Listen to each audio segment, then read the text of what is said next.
ఓం శ్రీ మాత్రే నమః. ఛానల్లోకి స్వాగతమండి. ఆగస్టు 4వ తేదీ ఆదివారం శక్తివంతమైనటువంటి ఆషాఢ అమావాస్య రాబోతుంది. ఈ యొక్క ఆషాఢ అమావాస్య రోజున ఈ చెట్టును తాకితే చాలు కోట్ల వర్షం కురుస్తుంది. మహారాజయోగం మిమ్మల్ని వరిస్తుంది. అయితే ఆషాఢ అమావాస్యకి ఉన్నటువంటి ప్రత్యేకత ఏంటి? ఈ శక్తివంతమైన రోజున మీరు ఏ చెట్టును తాకటం వల్ల కోట్ల వర్షం కురుస్తుంది, రాజయోగం మిమ్మల్ని వరిస్తుంది.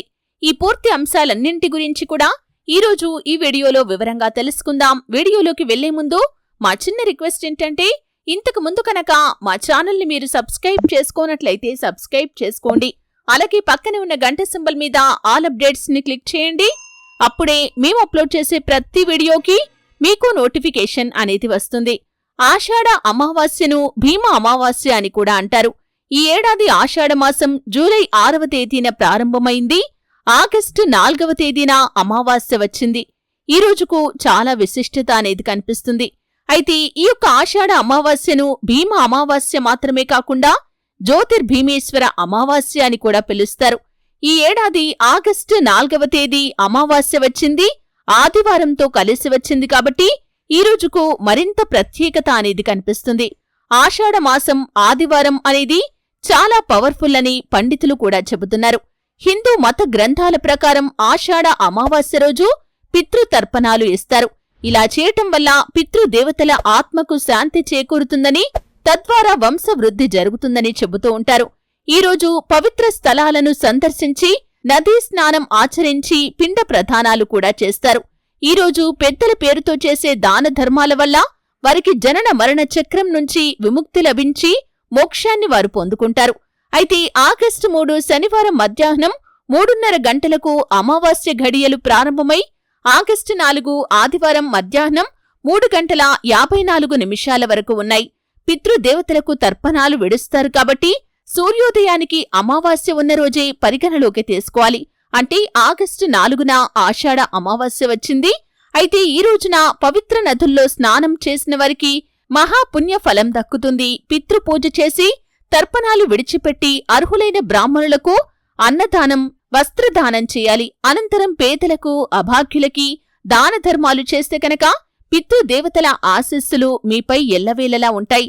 ముఖ్యంగా జాతకంలో పితృదోషం ఉండేవారు కూడా ఈరోజు ఆలయాలకు వెళ్లి భగవంతుడికి నమస్కరించి అనంతరం ఆలయ పరిసరాల్లో ఉన్న ఏదైనా పూల చెట్టు కింద ఆవ నూనెతో దీపాన్ని వెలిగించాలి.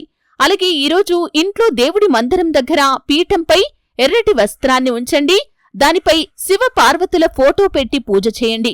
పరమేశ్వరుడికి ప్రీతికరమైనటువంటి బిల్వపత్రం, పార్వతీదేవికి పసుపు కుంకుమ పూలతో పూజ చేయండి. సుమంగలి ఉపయోగించి అన్ని వస్తువులను పార్వతీదేవి పూజ కోసం మీరు వినియోగించవచ్చు. అమావాస్య ఘడియలు ముగిసిన తర్వాత ఆ సుమంగళి వస్తువులు అన్నీ కూడా ఎవరైనా ముత్తైదువును పిలిచి బొట్టు పెట్టి అందించండి. ఇలా చేస్తే మీ దాంపత్య జీవితంలో ఉన్న దోషాలు అన్నీ కూడా తొలగిపోతాయి. అయితే అమావాస్య రోజు నూతన వస్త్రాలు, చెప్పులు అస్సలు కొనుగోలు చేయకూడదు. లక్ష్మీదేవితో సమానమైన బంగారు ఆభరణాలు కూడా కొనుగోలు చేసేందుకు అమావాస్య మంచిది కాదు. నూతన వ్యాపారం, ఉద్యోగం, నూతన పెట్టుబడులకు కూడా అమావాస్య అస్సలు అనుకూలమైన రోజు కాదు. నూతన వాహనం కూడా అమావాస్య రోజు కొనకూడదు. కేవలం ఈ రోజు పితృదేవతలను పూజించి దాన ధర్మాలు మాత్రమే చేయాలి. అయితే ఈ యొక్క ఆషాఢ అమావాస్య అనేది ఆదివారంతో కలిసి రావటం మూలంగా ఈ రోజుకు మరింత ప్రత్యేకత అనేది కనిపిస్తుంది. అయితే అమావాస్య రోజు మీరు ఈ చెట్టును కనుక తాకారంటే కోట్ల వర్షం కురుస్తుంది. ఆ చెట్టు ఏమిటి అంటే కనుక మారేడు వృక్షం. త్రినేత్రుడు, త్రిగుణాతీతుడు అయిన పరమేశ్వరుడికి మారేడు దళాలు అంటే చాలా ఇష్టం. శివరాత్రి నాడు తెలుసో తెలియక ఓ మారేడు దళాన్ని శివలింగం మీదకు విసిరినందుకే చాలామంది భక్తులకు ఆ జన్మలోని పాపాలన్నీ కూడా నశించి ఉత్తర జన్మలన్నీ కూడా ఉత్తమోత్తమ జన్మలుగా లభించాయి. మన పురాణాల్లో ఇలా కేవలం మారేడు దళాలను శివలింగానికి అర్పించి సులభంగా పుణ్యాన్ని సంపాదించిన భక్తుల సంఖ్య అధికంగానే కనిపిస్తుంది. శివాలయాల్లో నిత్యం బిల్వార్చనలు అంటే మారేడు దళాలతో అర్చనలు, పర్వదినాలప్పుడు 1,00,000 బిల్వార్చనలు జరుపుతూ ఉంటారు. ఇలా చేయటం అంతా కూడా మారేడు విశిష్టతకు ప్రతీకగా కనిపిస్తుంది. మారేడు చెట్టు మహిమ గురించి శివపురాణం విద్యేశ్వర సంహిత సాధ్య సాధన ఖండం 22వ అధ్యాయం కూడా ఇలా వివరిస్తుంది. ఈ వివరణలోనే శివ భక్తులలో ఉన్న ప్రవృత్తి, నివృత్తిపరుల భక్తి విశేషాలు కూడా కనిపిస్తున్నాయి. అయితే మారేడు చెట్టు మహాదేవుడి స్వరూపం. ఈ చెట్టును దేవతలంతా కూడా స్తుతిస్తూ ఉంటారు. లోకంలో ప్రసిద్ధి చెందిన పుణ్యతీర్థాలు ఎన్ని ఉన్నాయో అవన్నీ కూడా మారేడు చెట్టు పాదులో ఉంటాయి. ఆ చెట్టు మూలంలో లింగరూపంలో ఉన్న మహాదేవుడైన శివుణ్ణి పూజించటం ఎంతో పుణ్యప్రదం. ఆ చెట్టు మొదట్లో స్నానం చేసిన వారికి సర్వతీర్థాలలో స్నానం చేసినంత పుణ్యఫలం లభిస్తుంది. అలా స్నానం చేసినవాడే అసలైన పవిత్రుడని పురాణాలలో పలుచోట్ల చెప్పటం కూడా ఉంది. ఆ చెట్టు కుదురు ఎంతో గొప్పది. అది నీటితో తడిసి ఉన్నప్పుడు మహాదేవుడు చూస్తే కనుక ఆయనకెంతో ఆనందం కలుగుతూ ఉంటుంది. శివుడి అనుగ్రహం సంపాదించాలంటే మారేడు చెట్టు మొదలును నిత్యం నీటితో తడుపుతూ ఉన్నా సరిపోతుంది. గంధ పుష్పాతులతో ఆ మూలాన్ని పూజించినవారు శివలోక అర్హతను పొందుకుంటారు. ఆ భక్తుల ఇంట సంతానం, సుఖం వర్ధిల్లుతూ ఉంటుంది. ఇంతటి విశిష్టత అనేది మారేడు చెట్టుకు ఉంటుంది. అయితే మీరు ఈ యొక్క ఆషాఢ అమావాస్య రోజు అంతకుముందు తెలిసి తెలియక పాపాలు చేసి ఉంటే వాటి నుండి విముక్తి పొందాలి అనుకుంటే, మీ జీవితంలో సకల శుభాలు కలగాలి అనుకుంటే, ముఖ్యంగా ఆ శివ పార్వతుల యొక్క అనుగ్రహంతో పాటు లక్ష్మీదేవి యొక్క అనుగ్రహం కలగాలి అనుకుంటే కనుక మీ ఇంటికి దగ్గరలో ఉన్నా కానీ లేకపోతే దూరంగా ఉన్నా కానీ మారేడు చెట్టు ఏదైతే ఉందో ఆ చెట్టు దగ్గరికి ఒక చెంబులో నీళ్లు తీసుకుని వెళ్ళండి. రాగి చెంబు కావచ్చు, స్టీల్ చెంబు కావచ్చు, ఏదైనా చెంబులో నీళ్లు తీసుకుని వెళ్లి ఆ చెట్టు మొదట్లో ఆ యొక్క చెంబులోని నీళ్లను పోయండి. పోసిన తర్వాత ఆ చెట్టు మొదట్లో మీరు నీళ్లు పోసిన చోట ఏదైతే మట్టి ఉంటుందో ఆ మట్టిని తీసి మీ నుదుటన ఒక బొట్టులాగా పెట్టుకోండి.